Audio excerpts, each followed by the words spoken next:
Welcome back to Reliable Prepper. In this third video of our one-year Prepper Plan series, we're diving into month 2, where we'll be focusing on two crucial elements of preparedness: water storage and gathering important documents. Water is life, and having the right documents on hand can save you a lot of stress in an emergency. Let's get started. First, let's talk about water storage. Water is one of the most important resources in any emergency. The human body can survive for weeks without food, but only a few days without water. That's why ensuring you have a reliable supply of clean water is one of the top priorities in your preparedness plan. Water storage might seem straightforward, but there are several factors to consider ensuring your water remains safe, accessible, and sufficient to meet your needs during an emergency. Let's break down the key steps involved in effectively storing water for you and your family. Start by calculating how much water your household will need. A good rule of thumb is to store at least 1 gallon of water per person per day. This should cover drinking, cooking, and basic hygiene needs. For a family of 4, that means you should aim to store at least 12 gallons of water for a 3-day emergency. However, for longer-term preparedness, you'll want to increase that supply significantly. Let's consider a scenario where you're preparing for a 2-week emergency. For a family of 4, that means you would need to store 56 gallons of water. While that may seem like a lot, keep in mind that water is essential not just for drinking but also for cooking, cleaning, and sanitation. Depending on your location and the nature of the emergency, you might not have access to clean water sources, making your stored water supply even more critical. Next, let's discuss the types of containers you can use for water storage.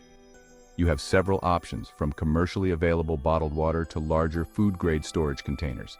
If you're storing water in bulk, consider using 5-gallon water jugs, 55-gallon drums, or even larger containers designed specifically for water storage.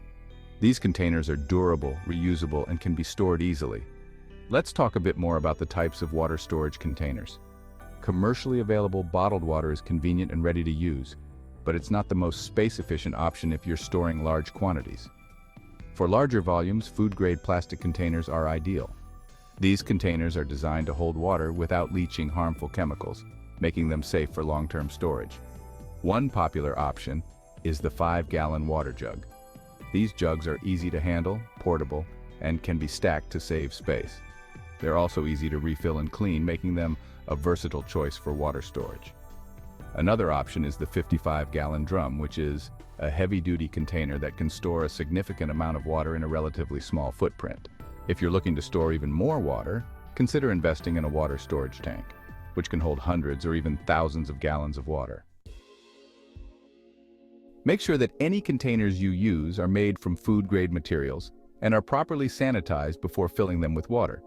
This helps prevent contamination and ensures that your water stays safe to drink. If you're using tap water, you can add a small amount of unscented liquid bleach, about 1/8 teaspoon per gallon, to help keep the water clean over time. Let's dive a bit deeper into the importance of sanitizing your water storage containers.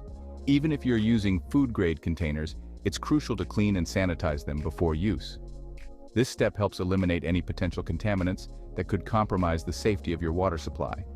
To sanitize your containers first, wash them thoroughly with soap and water. Rinse them well to remove any soap residue. Then, sanitize the containers using a solution of 1 teaspoon of unscented liquid bleach per gallon of water. Swish the solution around the container to ensure all surfaces are sanitized.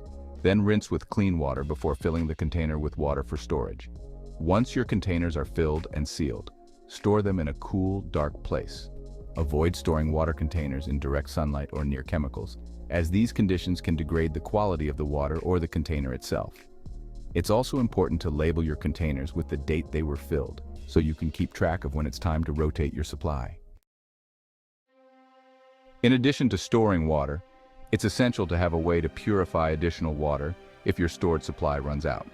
There are several methods you can use to purify water, including boiling, chemical treatments, and filtration systems. Let's briefly go over each method. Boiling water is one of the simplest and most effective methods to kill bacteria, viruses, and parasites. Bring the water to a rolling boil for at least 1 minute to ensure it's safe to drink. In higher altitudes, where the boiling point of water is lower, you may need to boil the water for a longer period, up to 3 minutes. Chemical treatments, such as water purification tablets or drops, are another option. These chemicals, usually made from iodine or chlorine, are effective at killing harmful microorganisms. Follow the instructions on the packaging to treat your water correctly. Keep in mind that while chemical treatments are effective, they may leave a slight taste in the water, which can be mitigated by letting the water sit uncovered for a while before drinking. Filtration systems, such as portable water filters, are a great tool for purifying water in the field. Look for filters that can remove bacteria, protozoa, and other contaminants. Some advanced filters can also remove viruses and heavy metals. These filters come in various forms, including pump filters, gravity filters, and straw filters, each with its own advantages depending on your needs. It's a good idea to have a combination of these methods available so you're prepared for different scenarios. For instance, you might use a filter to remove particulate matter from water and then follow up with a chemical treatment to ensure it's completely safe to drink. Having redundancy in your water purification methods ensures that you always have access to clean water, no matter the situation.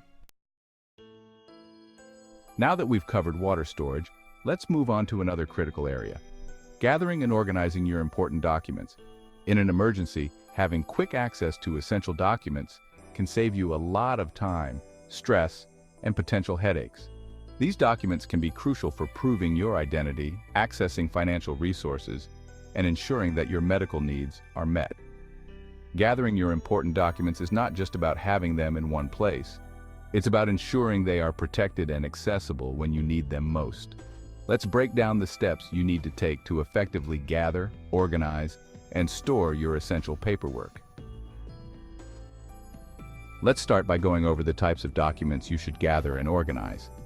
These include identification documents like copies of driver's licenses, passports, birth certificates, and social security cards for each member of your household. These documents are essential for proving your identity and citizenship. Without them, it can be difficult to access services, travel, or even re-enter your home after an evacuation. Insurance policies are another crucial set of documents to gather. Keep copies of your health, home, auto, and life insurance policies. These documents are necessary for filing claims and accessing coverage in case of an emergency. Make sure to review these policies regularly to ensure they are up to date and provide adequate coverage. Medical records are vital, especially if you or a family member has ongoing health issues. Gather a list of medications, allergies, and medical conditions for each family member. Also, include copies of any prescription medication lists. Having this information readily available can be vital for medical personnel during an emergency. If you or a family member has a specific medical condition, consider including a brief medical history as well. Financial documents should also be included in your emergency document kit.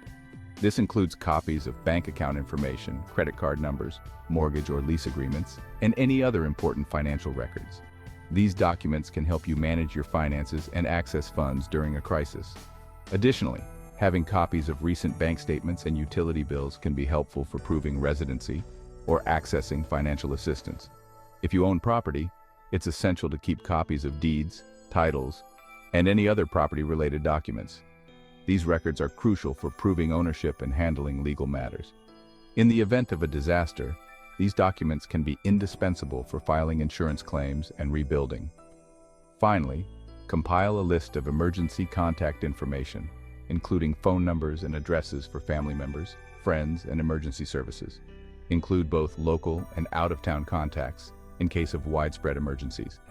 It's also a good idea to include contact information for your insurance agent, attorney, and primary care physician.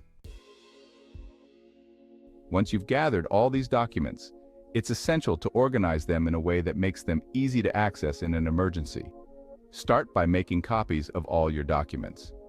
Store the originals in a safe, secure location, such as a fireproof safe or a safety deposit box. Then place the copies in a waterproof portable container that you can grab quickly if you need to evacuate. This container should be durable, easy to carry, and ideally fireproof and waterproof. You never know when you might need to leave in a hurry, and having everything in one portable container will save precious time. It's also a good idea to create a digital backup of all your important documents. Scan copies of your documents and store them on a secure encrypted USB drive or a cloud-based storage service. A digital backup is an invaluable resource in case the physical copies are lost or damaged. When choosing a cloud storage service, ensure that it offers strong encryption and that you use a strong, unique password for your account. Label your document container clearly and store it in an easily accessible location in your home. Make sure that every adult in the household knows where it is and understands its importance. You might also want to consider keeping a small emergency cash reserve with your documents. In the event of a power outage or widespread disruption, access to digital banking services may be limited and having some cash on hand could be critical. Gathering your documents is not a one-time task, it's an ongoing process. You'll need to regularly review and update your emergency document kit to ensure that all the information is current and complete. Life changes, such as moving to a new home, updating insurance policies, or adding a new family member, should prompt an immediate update to your documents. Make it a habit to review your document kit at least once a year. This annual check can be tied to a specific event, such as tax season or the beginning of the school year, to help you remember. During this review, check that all contact information is up to date, that any new documents are included, and that digital backups are refreshed. If you've stored your documents in a digital format, ensure that the files are still accessible and that your cloud storage account is secure. Another important aspect of maintaining your emergency documents is to make sure that the people who need access to them know how to get to them. This is especially important if you have designated someone outside your immediate household as a key contact, such as a relative or attorney. Make sure they know where your documents are stored and how to access them if needed. Effective communication is a cornerstone of any successful preparedness plan. It's not enough to simply gather and store your documents. You also need to communicate your plan to everyone in your household. Hold a family meeting to discuss the importance of the documents you've gathered, where they're stored, and how to access them in an emergency. During this meeting, walk through the evacuation process and explain how the document container will be used. Make sure everyone knows what to do in case of an emergency, including who will be responsible for grabbing the documents if you need to leave quickly. This is also a good time to review your family's emergency contact information and ensure that everyone has the necessary phone numbers and addresses stored in their phones or written down in a safe place. It's also wise to discuss any additional security measures you've implemented, such as passwords for digital backups or access codes for a safe. Everyone who needs to know should be familiar with these security details, but be cautious about sharing this information too widely to prevent unauthorized access.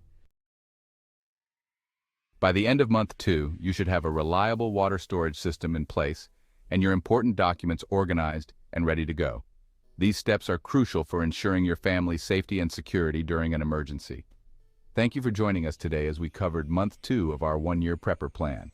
Remember, preparedness is a continuous process, and taking these steps now can make a big difference when it matters most. If you have any questions or comments, feel free to leave them below. I'd love to hear from you. Don't forget to subscribe and hit the notification bell so you don't miss our next video. Next week, we'll be focusing on food preservation and building your emergency communication plan. Stay prepared and stay safe.